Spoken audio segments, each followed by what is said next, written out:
Welcome back to the coaching of Azad sir. मैं Azad sir आज आपके बीच मैं आपको बताने की कोशिश कर रहा हूं कि हम राष्ट्रीय जल मिशन के तहत जल शपथ में आज सम्मिलित हैं सभी लोग, और इसमें कैच द रेन हमारा लोगो है, जिसमें कि हम ये सीखेंगे कि जल की शपथ लेकर हम जल को किस प्रकार से कम यूज करें। जल ही जीवन है, बहुत सारे आपके स्लोगन बहुत सारे लोग बताते हैं। मैं आज आपको कुछ इस तरीके से शपथ दिलाऊंगा कि आप लोग अग्रसर रहें जल के प्रति। तो जल के बारे में आप सभी जानते हो कि जल नहीं होगा तो हम क्या नहीं कर सकते, और जल है तो हम क्या क्या कर सकते सभी जानते हैं। ज्यादा समझाने की किसी की कोई आवश्यकता नहीं है।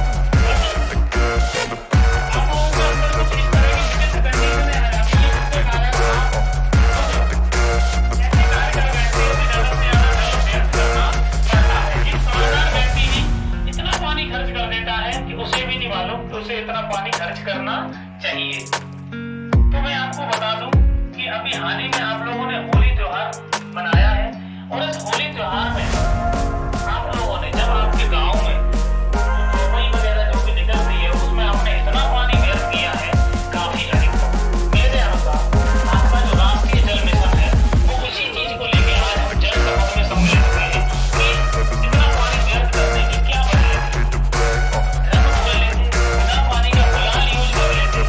आज आपने किसी के घर पे समय या किसी के घर पे आपने बराबर पानी देख लिया और आपने वो पूरी तरीके से क्या कर दिया, नहला दिया।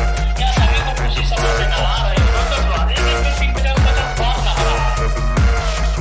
तो देखिए आज हम शपथ के बाद सबसे पहले शपथ लेते हैं, ठीक है ना। मैं पानी बचाने